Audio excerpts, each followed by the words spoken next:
I Risø i fredags, vi var ikke 100, men det var tæt ved. Vi var i hvert fald mange. 3, 4, 5, 6, 7 måske på det højeste. Men vi var i hvert fald inden for rimelighedens grænser. Det vil sige, hvor 2 og 3 er forsamlet mit navn, der er iblandt jer. Så det havde vi. Men der var sådan et ord, det var jo, at åndens klare budskab, og hvordan ånden tog Barnabas og Paulus ud til deres tjenestegave, og vi så lidt på det. Men jeg vil gerne ligesom i kveld og tage det ord, der hedder udsendt af den hellige ånd. Udsendt af ånden. At vi er udsendt af den hellige ånd, og vi er i den hellige ånd, og vi virker i den hellige ånd. Vi havde på Folkets Hus, da vi var dernede, der havde vi 5 undervisningskvælde om den hellige ånd. Og det blev jo så mægtige ting, så til sidst så kunne vi ikke komme ned af elevatoren. Hejsen skal ikke stå. Hvorfor? For der stod en masse søstre fast, fyldt af den hellige ånd. Så vi kunne ikke få dem ud, og vi kunne ikke få dem op. Vi fik ikke gjort noget. Så deres pastor, han kom til at møde dem uden for døren, og han troede, de var bindegale. Men de kom oppe fra første etage, fyldt af den hellige ånd. Lukas kapitel 4, det er ikke fordi jeg har forberedt mig på det vers, men der står der, når Jesus han tog profeten Isaias bog, der står fra vers 18, og det er værd at mærke sig. Herrens ånd er over mig, fordi han salvede mig, at jeg skal gå med glædebud til fattige. Og så står der, han sendte mig for at udråbe for fanger, at de skal få frihed, og blinde, og de skal få deres syn. Det står der i min bibel, men i den norske bibel står der, han sendte mig for helbrede. Står der ikke det? Han sendte mig for helbrede mit folk. Velkommen, Levi. Halleluja. Han sendte mig for helbrede i Lukas 4 og vers 18. Det der med at være sendt til en opgave, det er lidt interessant. For du og jeg, vi kan blive sendt ud med specielle opdrag, specielle opgaver, og Gud vil stadfæste det. Ved når Gud kalder dig og mig, så kalder han ikke bare os til at gøre en masse ting, men han følger selv med. Det er det så forunderlige ved det her, at Herrens ånd var over Jesus, og Herrens ånd har ikke stoppet der. Den er over Guds forsamling, over Rema Missionsmenighed. Og du kan sige, Herrens ånd er over mig i kveld. Hvorfor? Fordi han har sendt mig, fordi han vil fylde mig, fordi han vil bruge mig, fordi han salver mig. Jeg skal gå med de gode nyheder. Altså de gode nyheder, det er, at graven er tom, og derfor er det så herligt nu, næste uge igen, og næste uge igen, den 14. han har sagt, den 24. Og der kan vi sige, han lever. Han lever, fordi graven er tom. Og derfor skal vi have et skikkelig møde her den 24. med Jostein Kirkenes, hvor det skal være sangkvæld. Så alle dem, som er i de andre graver, de kommer ud også. Halleluja. Og jeg synes, det er så vigtigt det her, at forstå, at Gud har sendt. Gud sender nogle ting. Der står i Apostlagærningarne i det 13. kapitel, der står der, da de nu var udsendt af den hellige ånd. Da de nu var udsendt af det hellige ånd, drog de ned i Seleukia og sejlede derfra til Cypern. Og følger du deres rejse i den hellige ånd, så ser du, hvordan Gud er med hele vejen rundt.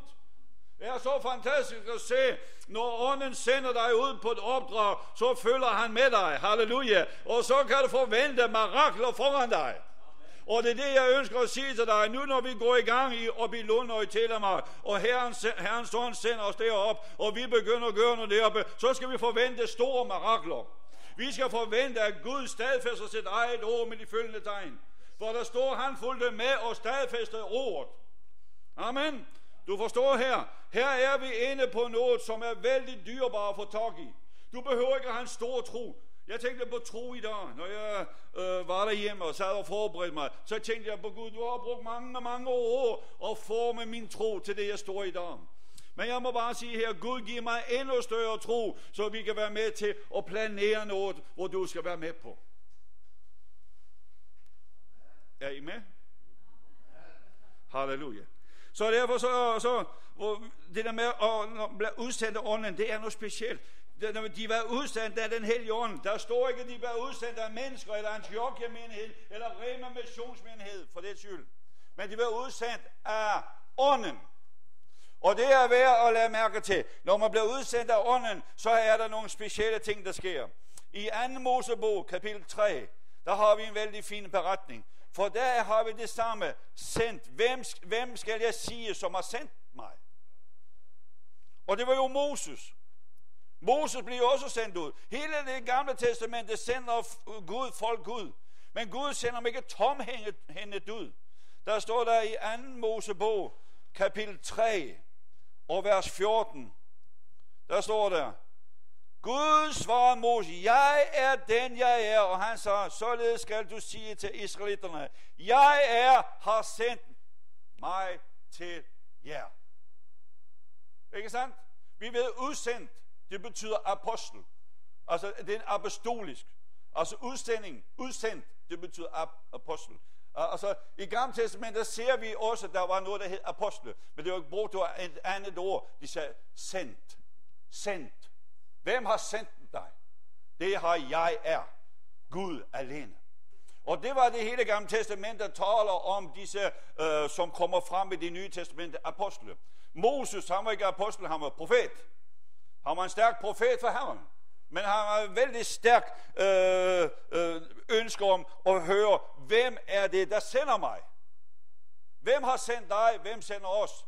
Moses siger, hvem skal jeg sige? Jo, du skal sige, jeg har sendt dig. Altså jeg er, det var det første ord, alfa og omega. Altså jeg er begyndelsen, og jeg er enden, som har sendt dig. Så du kan bare være rolig. Jeg skal nok tage dig midt på vejen og få dig med ind på det, du skal være med på. Og Gud spurgte Moses, hvad har du i hånden? I kapitel 4. Der svarer Herren til ham, hvad har du i din hånd? Han svarede, en stav. Altså når Gud sender os, og vi begynder at stille spørgsmål, så vil det spørgsmål altid komme, hvad har du? Gud han søger efter noget, han kan bruge og identificere og skabe liv i. Hvad har du, at jeg kan bruge, som kan skabe liv? Og Moses siger, jeg har en stav. Okay, læg den på jorden. Hiv den fra dig. Læg den fra dig. Og da Moses han gjorde det, så blev staven til en slange. Den former sig som en slange. Og Moses han skryder sig for den, og han bliver ræd. Og Gud siger, tag slangen i halen. Og da han gjorde det, så blev den til en stav.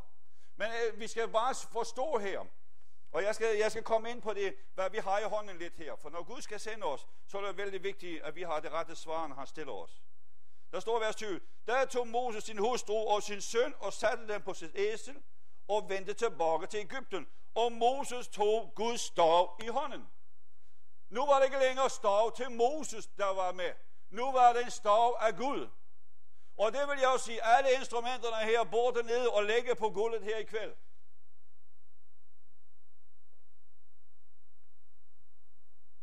Som et symbol på, det er Guds instrumenter. Er I med? Kan I følge mig her?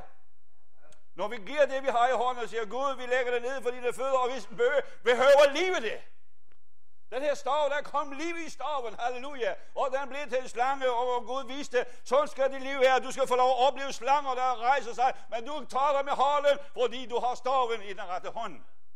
Og det har det med at have tingene i den rette funktion. At jeg tør at tage gitaren, og jeg tør at sige, Gud, jeg spiller for dig, og jeg lægger denne guitar ind for dig, og beder, du skal velsigne den, og du giver mig salvelse til at stå med den, og det er ikke længere min guitar, men det er din guitar, Gud. Jeg bruger den i dit job. Du er med her. Hvad har vi i hånden? Hvad har vi i hånden, som Gud kan bruge? Hvad har du i din hånd, som Gud kan begynde at gøre liv i?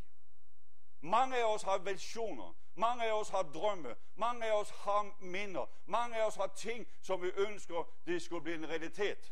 Nogle går og venter på millioner.